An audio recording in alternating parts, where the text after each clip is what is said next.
Hey y'all, Moses here. Yesterday I put out a video going over my perception of the current metagame in Playerunknown's Battlegrounds. After reading some of the feedback and comments on the video, I quickly recognized that much of my perception of the game was based more on personal opinions and experience rather than statistical or informed facts. The reality was that up until today, we did not have a realistic idea of the advanced weapon stats in PUBG, as the developers had not divulged that information.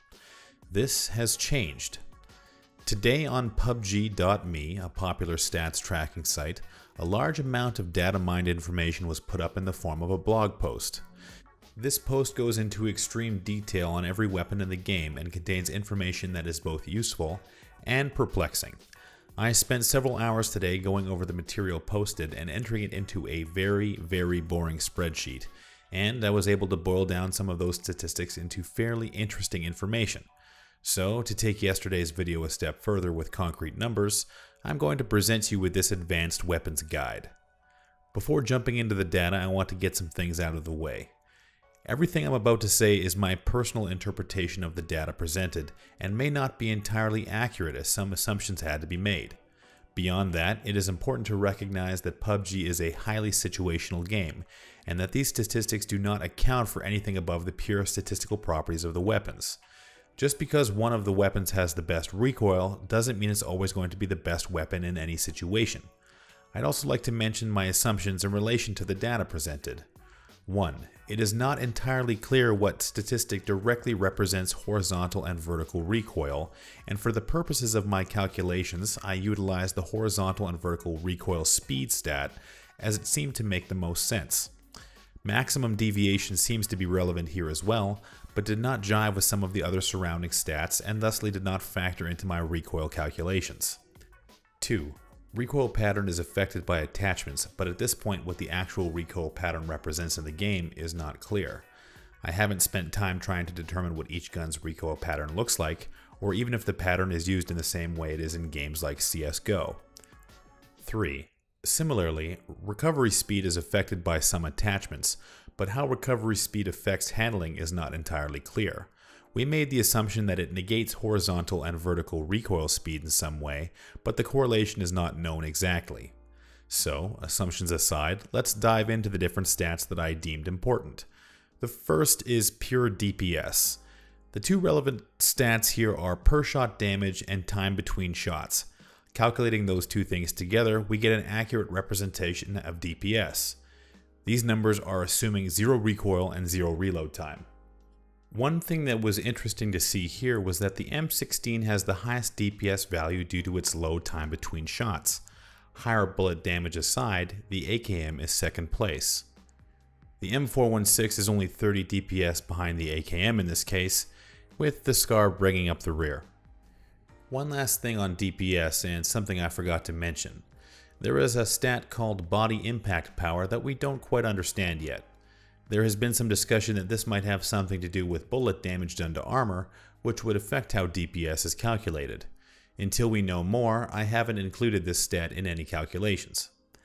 The second stat that is slightly underrated when it comes to choosing an AR is bullet velocity.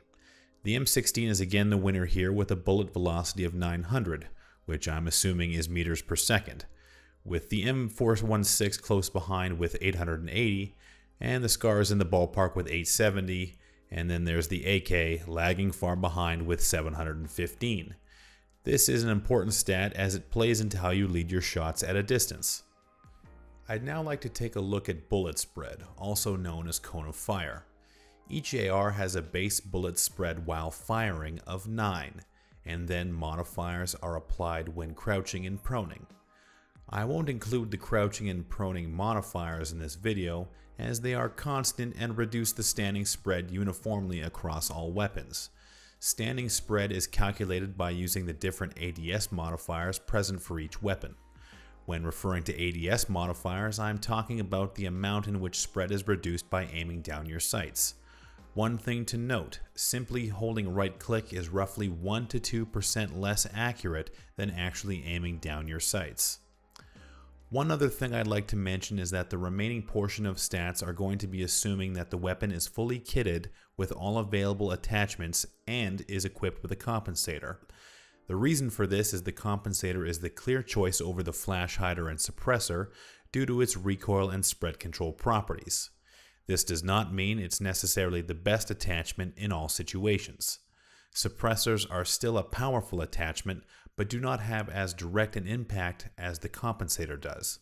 Also, the angled foregrip is a constant due to the fact that it reduces ADS time in addition to its recoil control properties, making it objectively the clear choice over the vertical grip.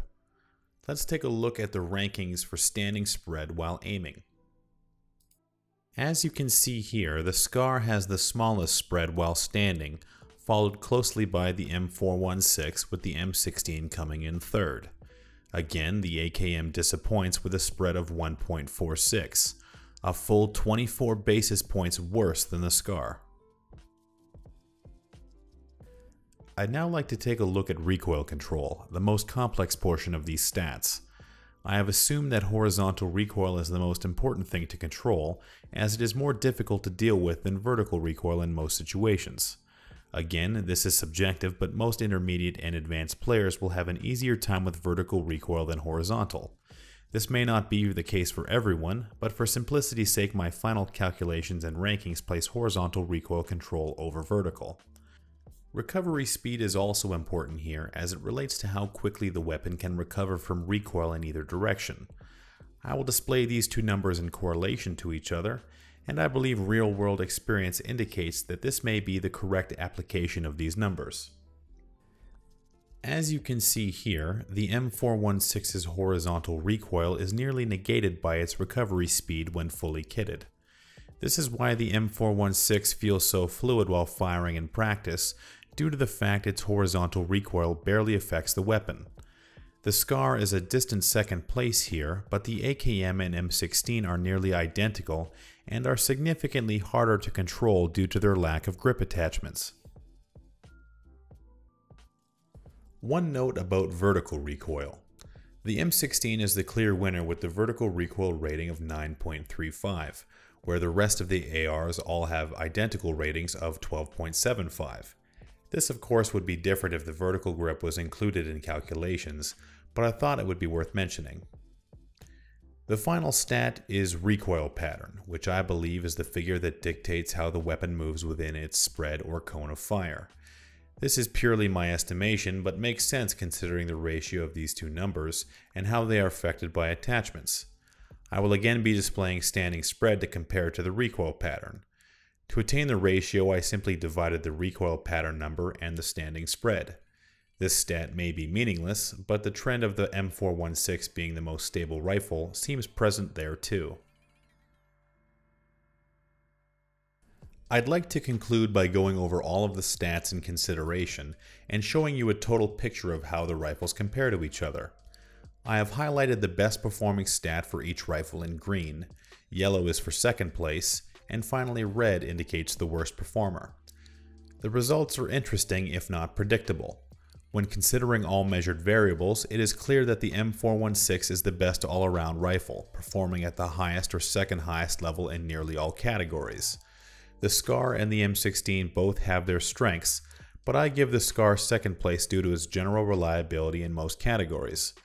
The M16 takes the edge in the third spot due to its high DPS and bullet velocity, as well as its generally low vertical recoil.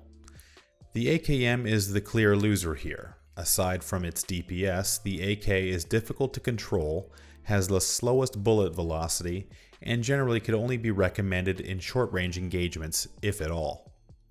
I've included SMG stats as well, but I think that choosing an SMG is fairly subjective and depends on how you intend to use it. I believe the best overall choice would be the UMP, followed by the Vector. I'd say the Uzi is relevant here too, aside from its extremely high spread and recoil pattern. Essentially, every SMG brings something to the table and is worthy of rotation in your loadout. Thank you for taking the time to watch this video. If you liked it, hit the like button and subscribe for more content like this in the future. I'm also interested to hear your feedback or insights on these stats, as since it's so new, I think there's a lot of opportunity to learn. So if you have something to say or some feedback for me on how I did my calculations, please head down to the comments section and leave a comment.